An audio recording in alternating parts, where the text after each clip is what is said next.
No, after her turnover, I left. Hindi ko alam what they're doing now and what they will do next. Sa bahagi So po ng paharapin mo what's ba siya sa next? mga hearing ngayon kapag ngayon nandito na siya, paharapin mo ba si GMA sa mga hearing? Certainly.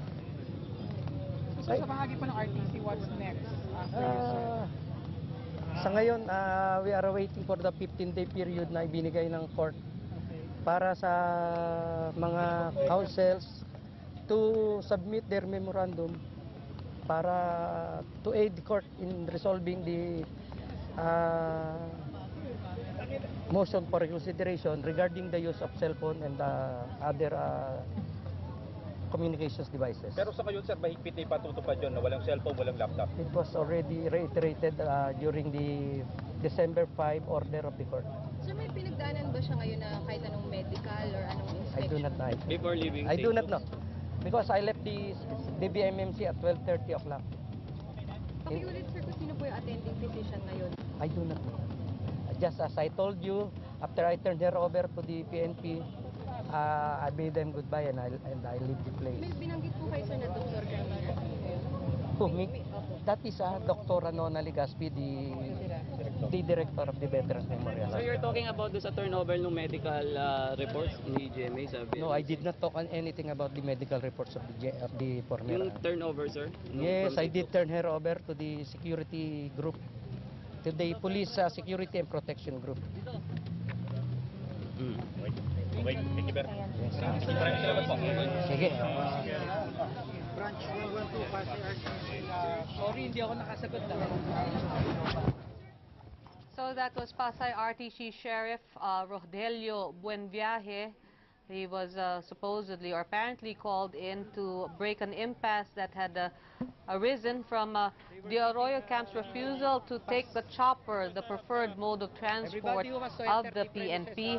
The sheriff was called in. Their ID and have the pass given by the PSPG, the one in charge of air So security. sir, may listahan ba yung mga bisita na dapat dadalhin? There was, but I do not know whom.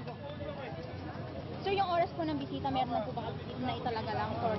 Parang we have yesterday we have talk about that in passing, but not Sir Reuters, Sorry. can you confirm that the Arroyo is inside the state hospital na po? yes, she is Sir, how is she look? fine. She's fine. Naka-brace? Ah. Naka-brace pa ba? O, paano po? Paano po i-describe? She's wearing her neck brace. Okay. Sir, paano po uli yung proseso pagka nagsimula na yung mga hearing? Will she need to physically appear before No, the Pasay? wala pa namang definite date of hearing para kay President Gloria Macapagal Arroyo kasi meron pa mga motions na dapat i-resolve ang court. And after that, she will be notified of the reading of the complaint for the arraignment. Pero definitely sa Pasay RTC magaganap. Yes, because the case was filed in Pasay. Sir, kailan po yung memoranda dapat makasama? After 15 days, I do not know when will that end. When is the period going to Lord? Sir, Darwin is very happy with the delay of the transfer. No, they are not. They're not one. Actually, the president wanted to be transferred as early as 8 a.m. in the morning. Pero sir, bakit yan Stay lang sa sa presidential suite. I have told you time and again that the delay was caused by the weather. She permitted to be transferred by the use of chopper ambulance. Kaya lang, when they were about to board the aircraft, nagkaroon ng sudden change ng weather.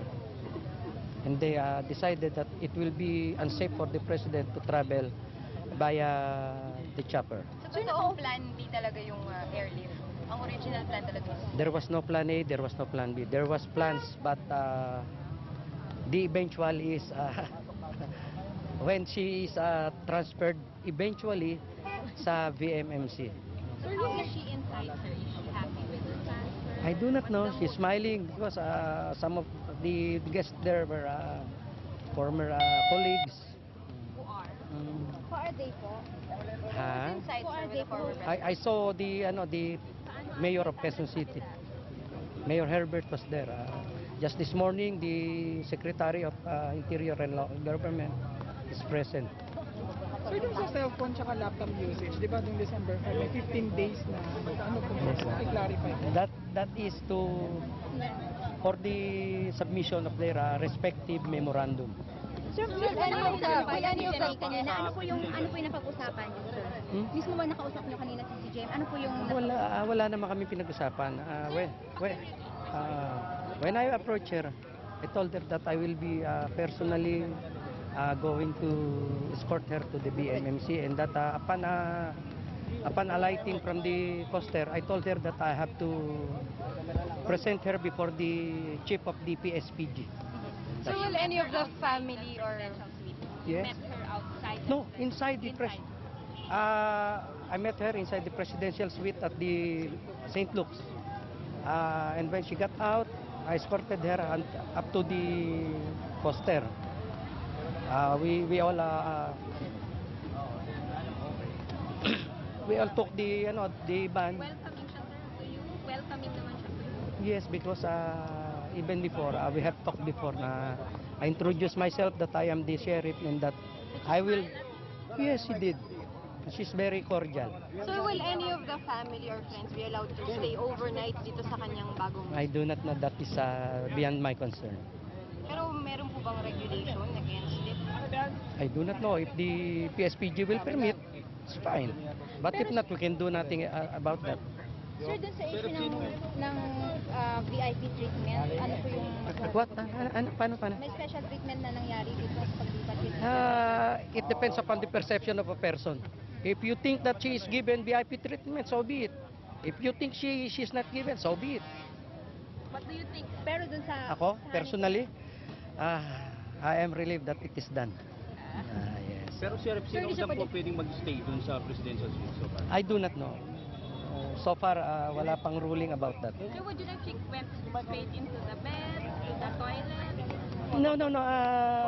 She stayed at the receiving room. I do not know if she's already in her bed or what. But when you were there, She's still there at the receiving room. Occupy ba dun sa companion's room or dun sa maging kasambahay room po? What I know is that there is a quarter for the nurses. So, may mga kasama na rin pong mga nurses dyan, sir, na One of her official entourage is her private nurse.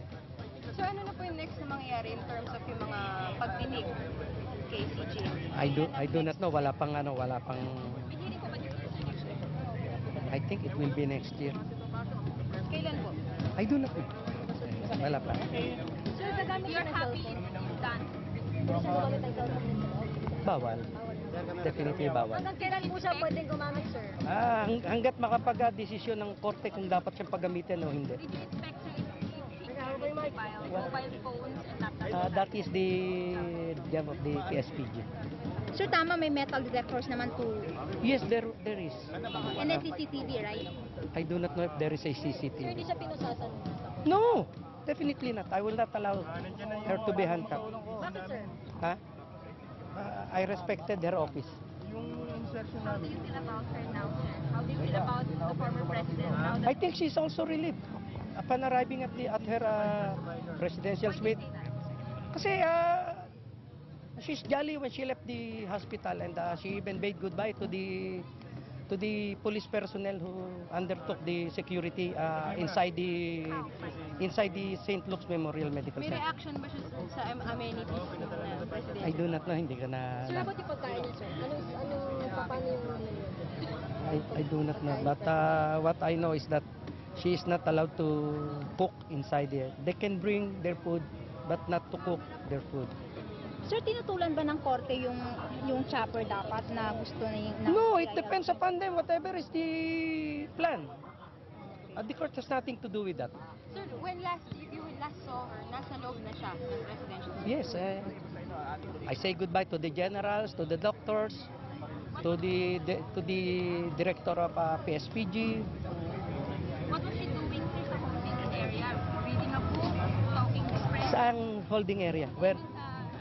President? She's awaiting our arrival nung dumating ako because Sitting down. gusto niya talaga matapos na to eh. Sir, paano yung medical bulletin? Maglalabas ba ng regular? You can ask the doctor. Bakit po, sir? Eh, sila yung maglalabas, hindi ako. I cannot answer you that. Yung mga dating doktor ni si Jimmy, pwede pa rin na pumunta rito at mag-consult. Kung siguro, kung i-retain ng presidente yung kanyang services, Wala namang, hindi naman bawal yun. the court says, the judge says in open court that he sees nothing wrong about that.